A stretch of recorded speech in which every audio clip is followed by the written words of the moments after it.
think we have any of those, yeah.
Good morning. My name is Ann Pearl, and I'll be your worship associate today. Please rise as you are willing or able and join us in our Song of Gathering, number 33, Sovereign and Transforming Grace.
Good morning.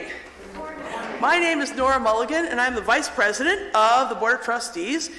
Welcome to the Unitarian Universalist Congregation of the Hudson Valley. Whether you have been with this congregation a decade or more, or this is your first time visiting, we welcome you. Whatever the faith and traditions of your past, we welcome you. Whatever your theological stance, we welcome you. Whoever you are and whomever you love, we welcome you. Whatever your heritage, we welcome you. We respectfully acknowledge the territory on which our church building sits as the ancestral homeland of the Munsee, Lenape, and Wappinger people. We have a few announcements. The pledge drive is ending this week. Anybody who has not responded to the pledge drive will be getting a friendly little call from Megan and Chris as of today. If you have not yet given in your pledge, you can either mail it to the church, you could drop it in the collection plate, or you could give it to Chris or Megan today. Second, our final small gathering, thanks for everybody who's been to the ones we've already had. The final one will be tomorrow by Zoom at 1 o'clock. The link, at 2 o'clock, I'm sorry, my error. 2 o'clock, the link is in the weekly announcements. Number 3, phase 2 of the Congregational Quilt Workshop will be next Sunday after the service. This is where we're going to be working on hand sewing the blocks. It'll be right after the service. All materials will be provided. If you want more details, speak to me or to Jane Podell. Also, this coming Saturday is the Midnight Run. Please talk to Jane if you are interested in participating. For the most up-to-date information, please refer to our weekly e-newsletter and check our website frequently. The website is also the place where you can find contact information for our staff, Board of Trustees, and other congregational leaders. And please join us for conversation after the service. If you're present in the sanctuary, please feel free to stay right here. If you're watching the live stream, the link for Zoom coffee hour can be found in the Saturday reminder in your email and on our website. If you are just recently joining us and would like to receive our weekly e-news, please email us with your name and we will make sure you're added to our e-news list. We can also answer any questions you might have. Email us at uucroton@gmail.com or fill out one of the yellow cards in the back of the pews and drop it in the collection plate. If you're present, please silence your cell phones at this time. And once again, we welcome you to the Unitarian Universalist Congregation of the Hudson Valley.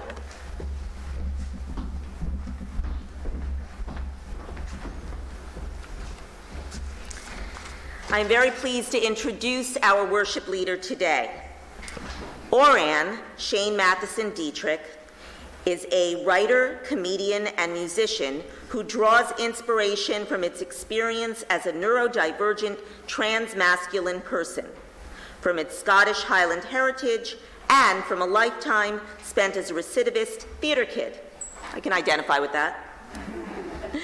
Still recovering from a long stint as a publisher, producer, and game designer, it is currently embracing a long and winding path to ministry. Ladies and gentlemen, please welcome Òran.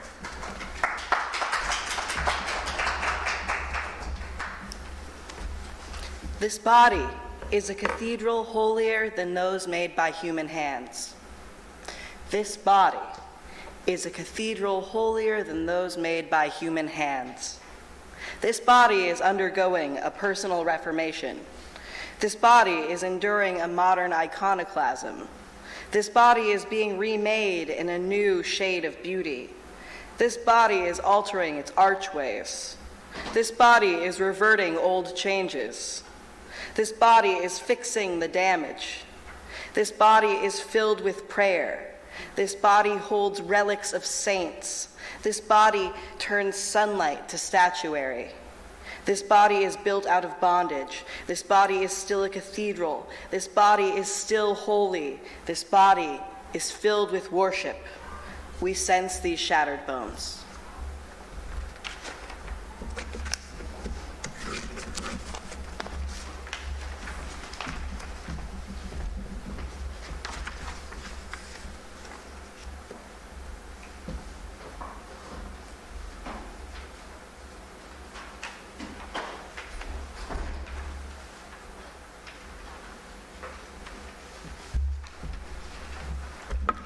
Our chalice lighting today is by Chaim Stern.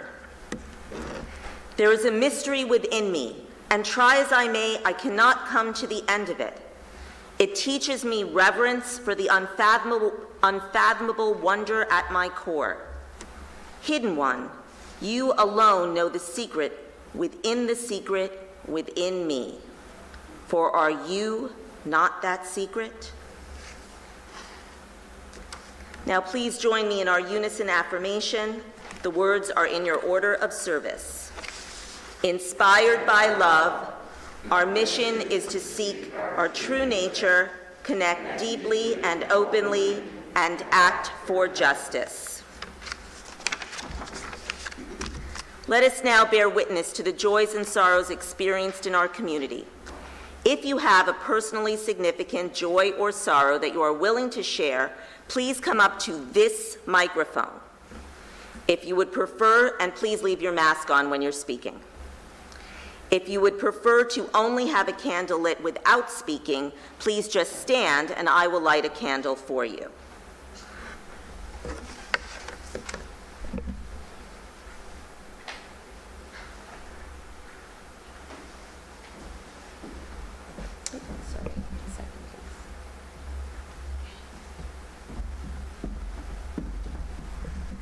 It's a joy to be back in the sanctuary after quite a time away. I would like to light 2 candles, one for my dad, whose birthday would have been Monday. He died 2 years ago.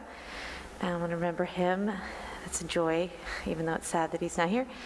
And I also want to remember a neighbor, a mother, whose funeral we attended on Friday. She died, lost her struggle with colon cancer, and leaves behind her husband and our daughter's friend, who's in 10th grade, and her son in 12th grade.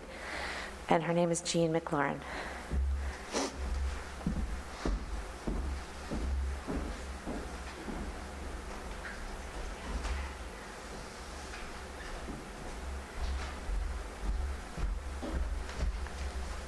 I'm Ann Summers, and I want to say also it's really nice to be back in the sanctuary with you.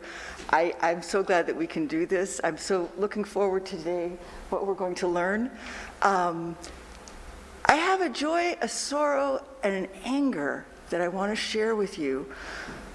You know, I take care of West Point cadets, and Friday, 6 of them overdosed on fentanyl. I don't know if they're all going to live or die. But it's really what makes me angry. This is because of the Sacklers. This is because of the OxyContin that they made money from, billions and billions of dollars. They're paying a fine of $6 billion, and none of them are going to prison. So I don't blame the students who are partying in Florida on their spring break. I do blame the fentanyl that is murderous, lethal, that is going to kill our youth. And I know every single one of us has had some contact with someone who died from a fentanyl overdose, because that stuff is dangerous. So it's a joy that I think they all lived. One is still in the intensive care unit, intubated, so maybe he's brain dead, I don't know. It's a sorrow that this happened. It's a tragedy it happened to our country, and it bothers me that we have not brought the Sacklers to justice. You could light a candle and then extinguish it for the Sacklers. Extinguish later.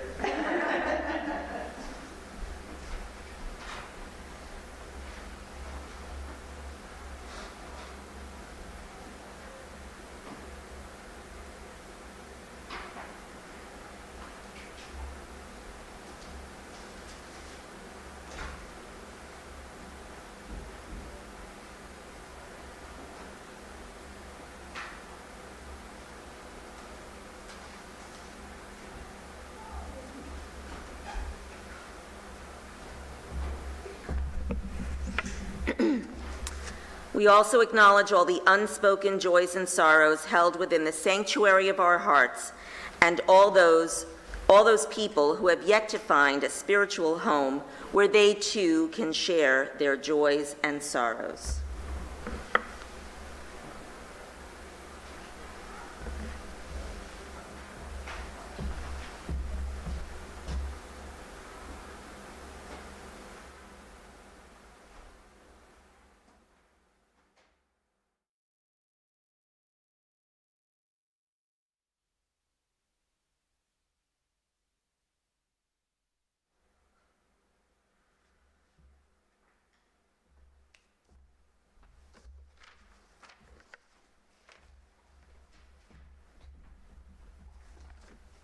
So for today's prayer section, I actually asked a few of the trans people that are important to this congregation to help me out a little bit.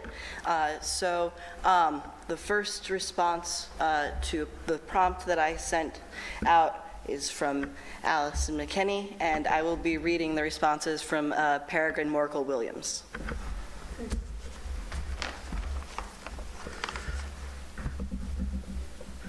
I wish cis people would ask me, what is it like to be trans? I would tell them, it feels like joy and freedom. I spent the first 60 years of my life being forced into the male mode and having to hide my inner self, my real self, so thoroughly that I even hid it from myself. It never fit me. I was always uncomfortable, and I wasn't all that good at it anyway. But I kept being told I had no choice. So when I discovered that I could transition to living as a woman, it was like being let out of prison. I don't know, in school I had, one of the books we had to read was The Count of Monte Cristo.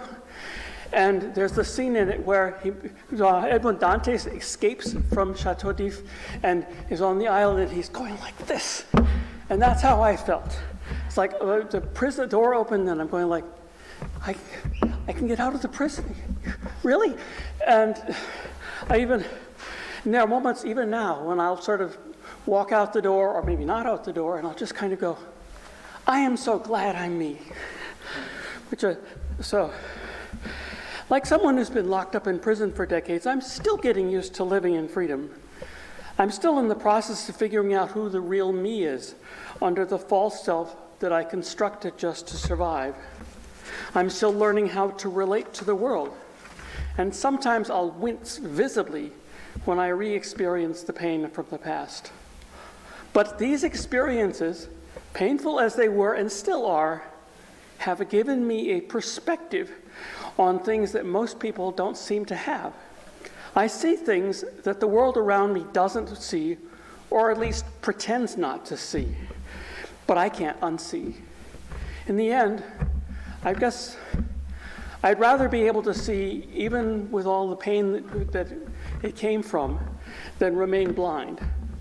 And maybe being able to see has kind of made the misery all worth it. This response is from Peregrine. I wish cis people would ask me, what has being trans taught you about suffering? I would tell them that the greatest suffering happens inside our own hearts, when we abandon ourselves and turn away from what is good and holy and true. Denial, which numbs the suffering, is a bleak and barren place to be. Sometimes it is the only safe place for us to be, and that is not a sin. But sometimes we stay longer than we should. I wish cis people would ask me, what has being trans taught you about blessings? I would tell them, I have learned so much about blessings from being trans. I have learned about strength. It comes from within me and beyond me. And when I am cooperative with God, I can access much more of it than I realize. I have learned about discernment. God's voice can be very still and very small, but it is nonetheless a lifeline. I have learned about community care, what it feels like to be willing to drop everything for a near stranger. All trans people are my siblings. This is a fierce and sacred love. I wish cis people would ask me, did God make you trans? Because I would tell them yes. Yes, God made me trans. My wholeness is a part of God's good truth. God planted this seed so I could learn to tend it, to coax it through the winter, and see it flourish in the spring. God plants seeds in all our hearts for us to learn to tend. I now invite you to sit for a moment in meditation.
Our reading today is from The Future of Trans Politics by Jules Joanne Gleason and Nathaniel Dixon. At least in the eyes of many onlookers, transition opens an upsetting rupture. While our path is our own, the process reveals a certain mutability in the ways anyone can interact with the world.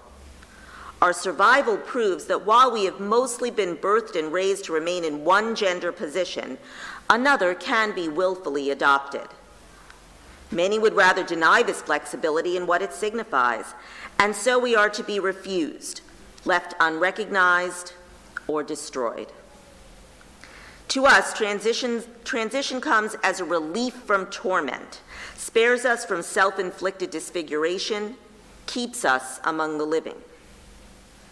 To those who hate us, the same process strips the vestments from the sacred, undoes the whole, willfully punctures the innermost sanctum of identity with the muck of the profane, clouds the natural, and debases the obvious with artifice and contrivance. At every turn, we find ourselves discouraged and pushed to desist by lengthy waiting lists, aloof professionals, vocal bigots, honeyed half-truths, self-loathing and ingrained dysmorphia, and sheer bureaucratic inconvenience. We who cannot abandon our transitions are tasked with building a new, unexpected life. We fill the rest of our span in the world with a continual defiance that may remain striking to those we meet, but to us becomes everyday routine. This creative burden can only ever be as political as it is ethical. We cannot expect mercy from our oppressors, and so we must respond by growing by turns imaginative and rugged. Now please rise in body or spirit and join us in singing hymn number 23, Bring Many Names.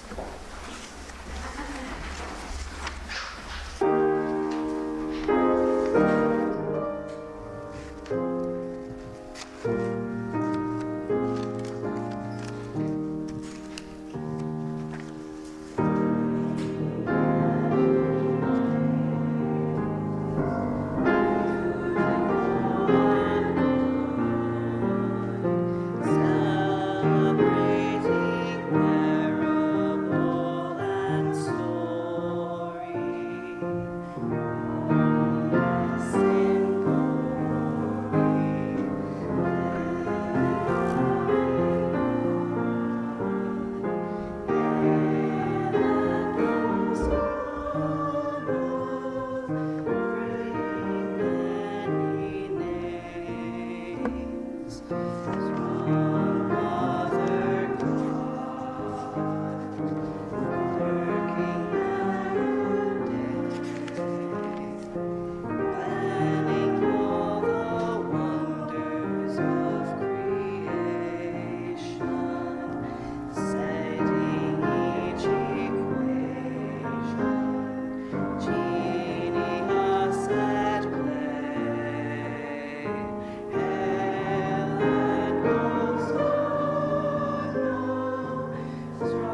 It is so lovely to see you all here today. Thank you so much for being here.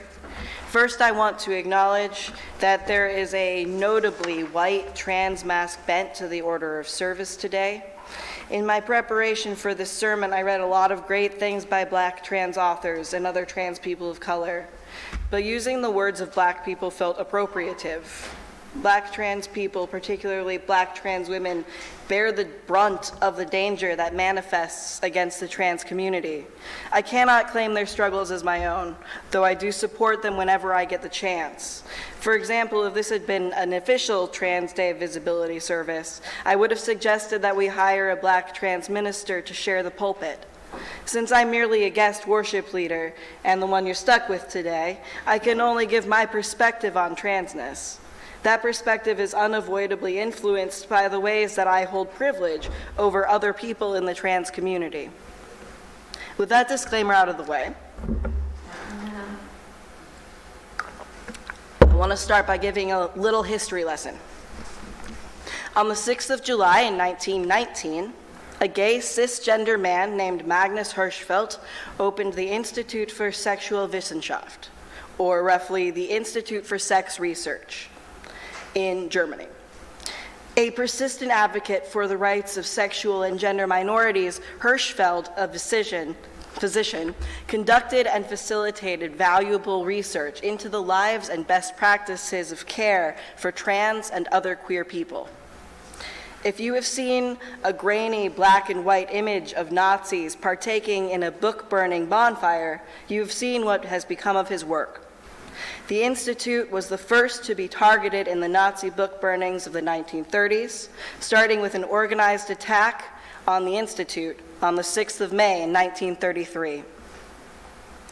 From Wikipedia, its library and archives of around 20,000 books and journals were publicly hauled out and burned in the street. Its collection included unique works on intersexuality, homosexuality, and transgender topics.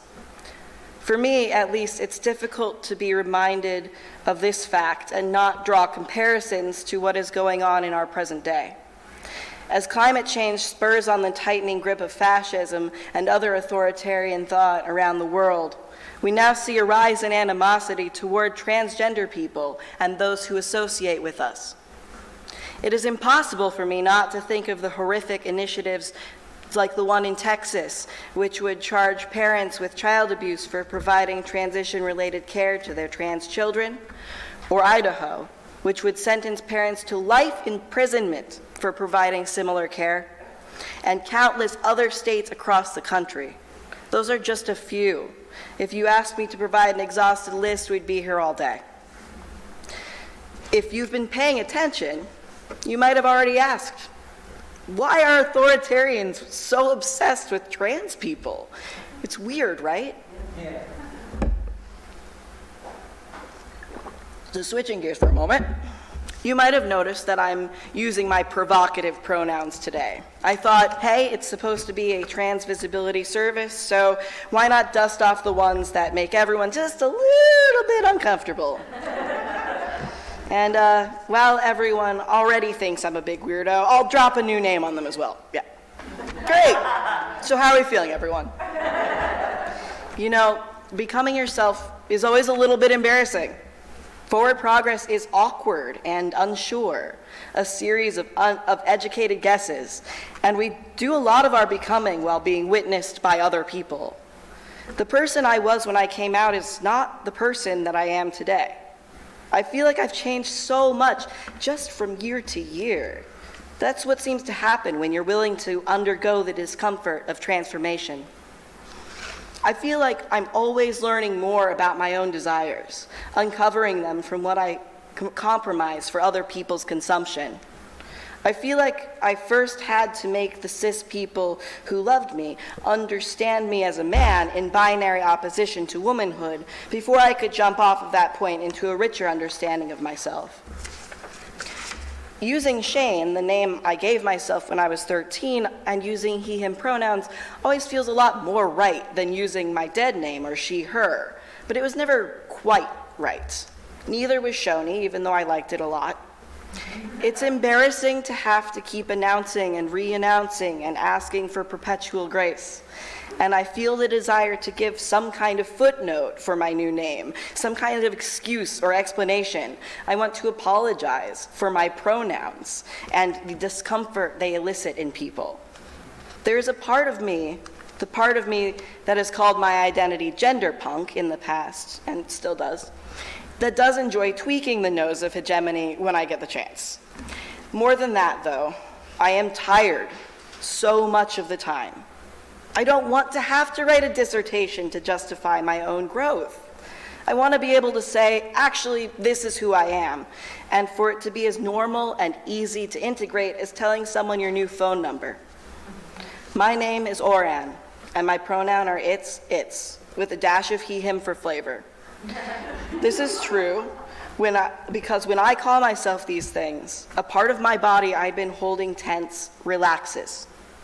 I can breathe. I will still go by Shane, and you can still call me that, and you can even use he, him pronouns for me if you feel the most comfortable that way. But today I'm sharing with you all the things that I call myself, for myself. In the source of today's reading, The Future of Trans Politics, Jules Joanne Gleason and Nathaniel Dixon write, "However we might long for our identifications to be normalized, among broader audiences, even the mention of us will remain tinged with the exotic. We are the indigestible disruption to both liberal inclusion projects and the fascist fixation on purity, because we visibly render incoherent the internal consistency of the very structures from which we are excluded." Likewise, author Mae Peterson, someone I'm going to quote from a lot today, writes in her incredible piece, Breaking the Trans Bubble and How You Can Help Do It, "Cis people can easily come to feel like trans people in their lives are asking too much, demanding they rewrite their views of fundamental realities about gender, about life, about care. We do demand that. Transness is a challenge to a dominant mode of society, and so it puts you in conflict with things that seem normal, like basic parts of who you are. Not just your beliefs, but how you feel about yourself, the world, and other people. This means discomfort, but that discomfort is a price that has to be paid by tolerating it, because when you don't pay that price, we have to pay it. We pay it over and over again. Our discomfort becoming pain, pain we have to endure to not be pushed completely to the edge. We see once again that exile was always there, waiting for us to slip into its infinite mouth. For every trans person I know, including myself, our visibility has a cost. Professional and personal exile is a fact of life. We are not often given second chances, and the infractions, quote unquote, counted against us are so minor as to be everyday behaviors amongst cis people. When we stand up for ourselves, it is viewed as hostility. We are seen to be forever unsafe because we are touched, either intrinsically or superficially, by masculinity. We are forever seen to be unsound because we are touched intrinsically or superficially by femininity. We are forever seen to be exhausting because we are not immediately legible to people for whom the social language of gender has been prescribed from birth. From Mae Peterson again, gender is not an abstract label. It is a dynamic communicated through infinitesimal social and emotional signals. And we use gender to collectively create in-groups, out-groups, sexual expression, and feelings of safety. For many trans people, myself included, our feelings of safety can only begin with our inclusion into a cohort that shares our experiences and understanding of the world and reflects our experiences as legitimate, our ability to take part in the language of gender. Only when we reach such a point of internal safety and stability where our interior life is understood and reflected back to us by the world we inhabit, can we be empowered to advocate for ourselves and for others. I am what is known as a tipping point transitioner. one of the many trans people who came out for good between 2016 and the early years of the COVID pandemic. I was early enough in the tipping point that I still thought I was doing something highly original and was assured of my total social alienation. You can't blame me for feeling that way. I'd come out many more times throughout my childhood and adolescence, only to be met with the same secular disbelief that characterizes parental claims of rapid onset gender dysphoria, and which lines the pages of trans exclusionary literature. Back then, the only other trans-masculine person I was aware of in the whole world was Chaz Bono, and he was having his own issues with his mother at the time. I made my most earnest attempts to convince my mother of the truth of my identity before puberty truly set in, but largely gave up when I thought that I would be forever ruined by the changes that lay on the other side of my teenage years.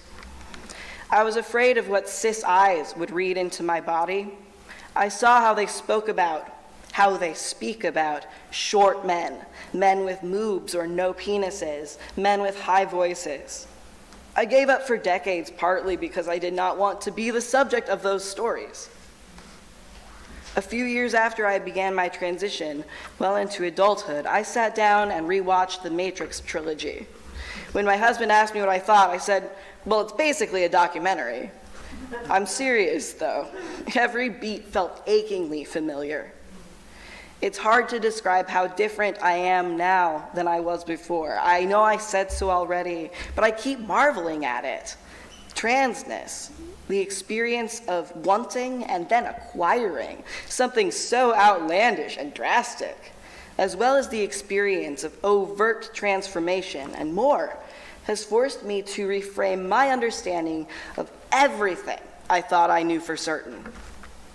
Transition radicalized me because I was able to end suffering that I had been told over and over again was permanent through my own will and made possible by my extended human community. I learned through that experience that the limits imposed on us by society are constructed and that they're relatively recent constructions as well. They're flimsy as hell.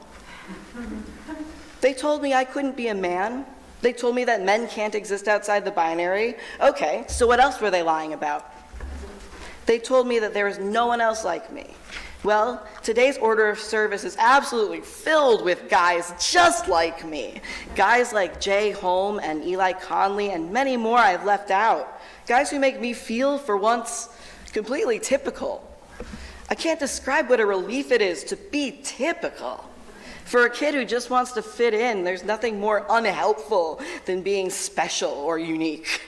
For once, being different wasn't an impediment to my being accepted. It wasn't something I needed to fix. It was instead a shared experience that I could walk in and embody fully. Being trans taught me to question every assumption I'd ever made and everything I'd ever been told about how the world works. I'm still rooting up outright falsehoods that I've carried around with me for my whole life. No wonder the people who tune into Fox News are so afraid. Their entire worldview and everything they've been led to believe is built on a house of cards. From Jules Joanne Gleason and Nathaniel Dixon, it is no accident that trans people and migrants share the dubious honor of being points of fixation for the far right. Transition and migration are both situated at the intersection where national imaginaries cross individual ones. Fascism imagines the nation as an extension of the body of the fascist. His power, righteousness, the hegemony of his identity and his place in the world, this fiction must work hard to obscure its own bad logic, and it falters every time a trans person enters a restroom. If the inhabitants of a nation are an extension of the fascist body, then the fascists' understanding can be presumed to be of trans people as rogue, aberrant cells, put plainly, as a cancer. If the fascist believes he owns the body politic and the rogue cells within it, then he feels himself at liberty to, and in fact compelled to, destroy those cells at will. To such people, our ability to change is a tremendous threat. Fascists love the past. Umberto Eco, in his 1995 essay, Or Fascism, placed as number one the fascists' tendency to worship, quote, the cult of tradition. He wrote, as a consequence of this fixation on only what has already been created and understood, quote, there can be no advancement of learning. Truth has already been spelled out for once and all, and we can only keep interpreting its obscure message. At number two, Eco described the fascists' corresponding rejection of modernity. To the fascists, the Enlightenment, the age of reason, is seen as the beginning of modern depravity. Fascism is characterized by its love of classical artwork, architecture, music, and fashion. Anything new is said to be degenerate art. They are especially disdainful of impressionism, abstract art, and anything that distorts what they believe to be an accurate image of reality. To a fascist, variation is both a tremendous danger and something to be derided, like all enemies of fascism. But variation poses a real threat to fascist and authoritarian ideology. As is true of many abusers, fascists do not benefit when people who live under the control of their system gain self-knowledge or learn to embrace change. Fascism thrives on a belief that things cannot change for the better, that humanity is fundamentally cruel and something to be guarded against. Fascism thrives, thank you so much, on a carceral understanding of human nature, that we are fundamentally one way or another, immutable, that we cannot learn or grow from our mistakes, or facilitate one another's growth through patient understanding and acceptance. My experiences with transness and with other trans people puts the lie to that framework, and they're terrified that you're all going to find out too.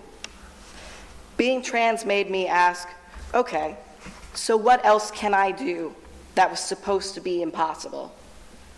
What if everyone started asking that question?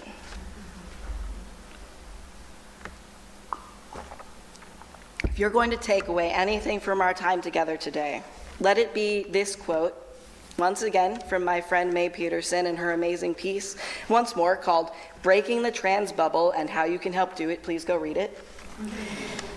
I need you to accept the challenge that transness represents, the challenge to how our everyday lives are ordered, from the way we define bodies to how social connections form. There is no language discourse or set of labels or pronoun pins that will get at transphobia at its root. It is not a task of mental work, but work of a deeper kind. Part of that work comes from understanding that trans issues are your issues, too. Part of that work demands that you get real about what transphobic assumptions you carry. It could be in the way you talk about other people's bodies, their voices, their identities and choices, or your own. Unpacking the way you look at and think about trans people informs the way you judge others and the way you judge yourself. Learning how to give meaningful solidarity to trans people, both those in your life and the strangers in your greater community, will change the way you think about being in solidarity and community with others. I put off transitioning after I was forced to go through my natal puberty because I'd been led to believe from the broader narrative that it was already too late for me at 18. Because of what is going on across the USA and so many other places, there are children now who will be forced to undergo similar changes and endure similar narratives. You need to know, whether you are cis or trans, young or old, that it is never too late to put the necessary changes into motion. You are always evolving, always changing. You are allowed to move into new identities when the old ones no longer serve you.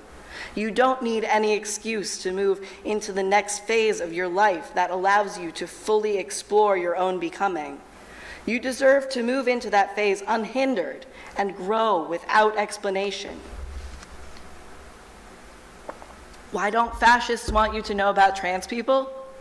Because the last thing they want you to see is us in all our differences, in all our fumbling outward exploration of our truest inner selves, and know that we are beautiful, because they do not want you to see what is beautiful in your own difference and your own difficult journey. They do not want you to know that there's a better world waiting beyond everything you assume to be true. Thank you. And Allison and I are going to perform a song from you written by trans musician Eli Conley.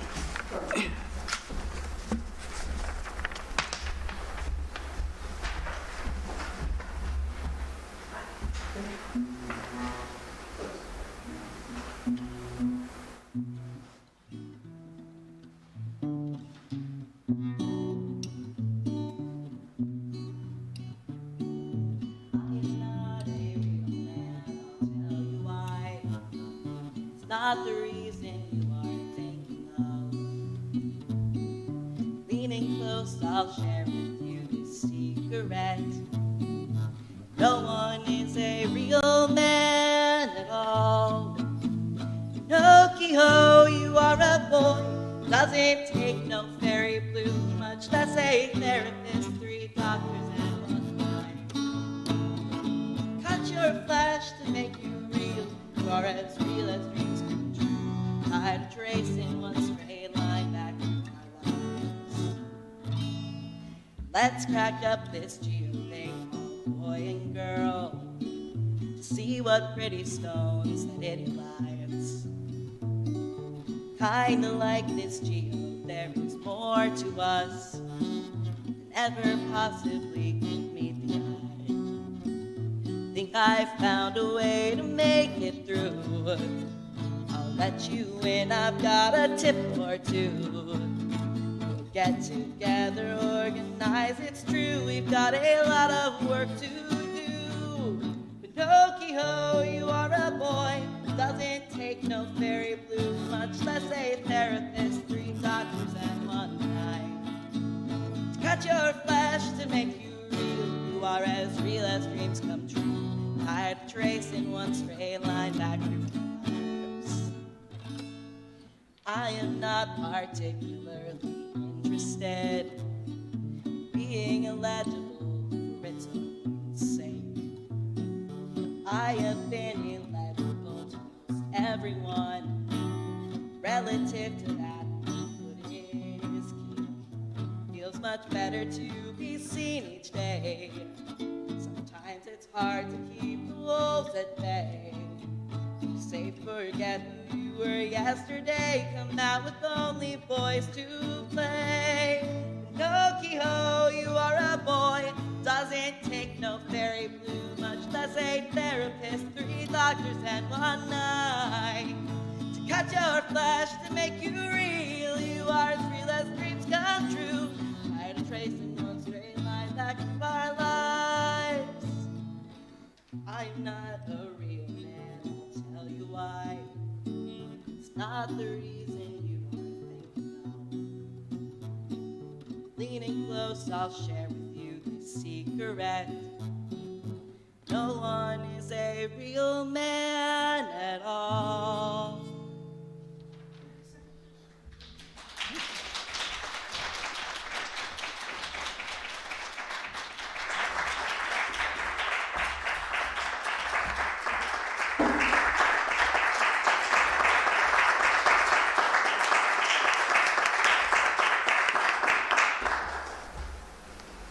Thank you so much. That was magnificent. Both of you, thank you. Each week, we make an offering from the bounty that we are blessed to enjoy.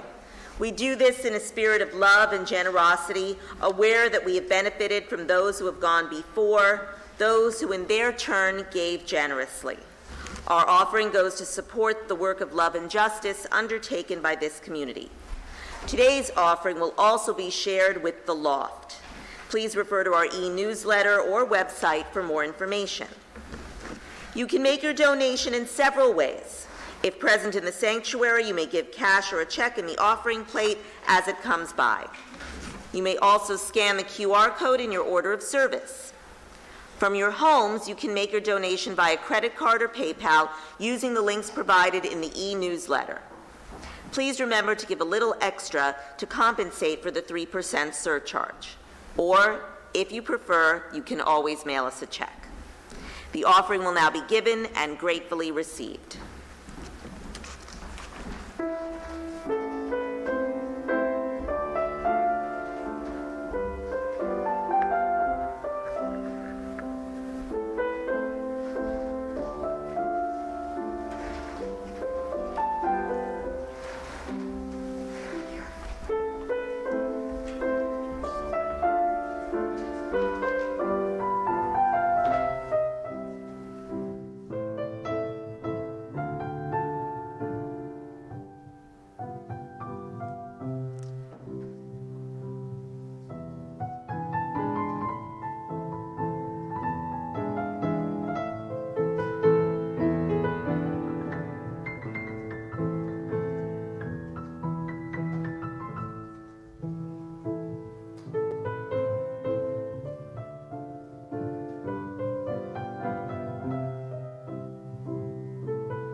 Please join me now in the dedication of the offering. The words are in your order of service.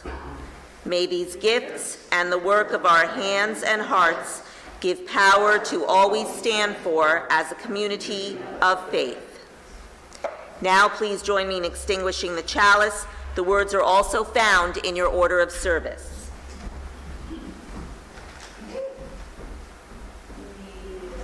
We extinguish this flame, but not the light of truth, the warmth of community, or the fire of commitment.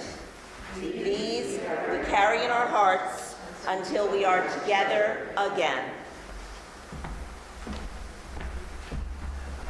This making of a whole self takes such a very long time.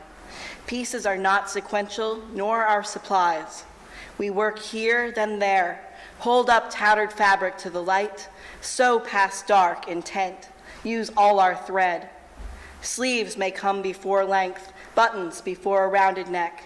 We sew at what most needs us, and as it asks, sew again. The self is not one thing, once made, unaltered.